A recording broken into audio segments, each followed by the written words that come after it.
Takže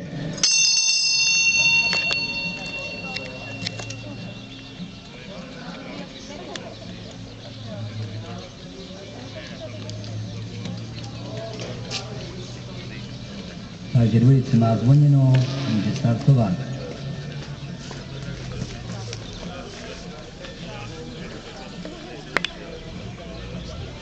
Estej je 4letý Valách, je to anglický plnokrevník.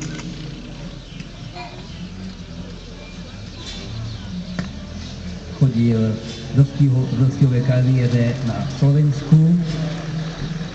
Je to jeho druhý start v parkouru. Startuje za stáj Mike Hodice. Jezdec a majitel zároveň Martina Davidová.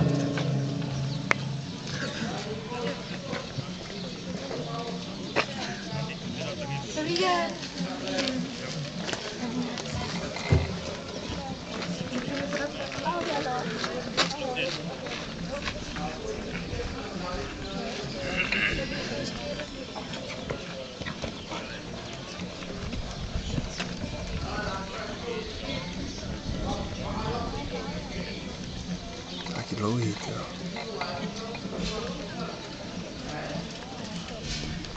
Takže dvojice je v cíli, bez trestných bodů, v čase 1 minuta 09 sekundy.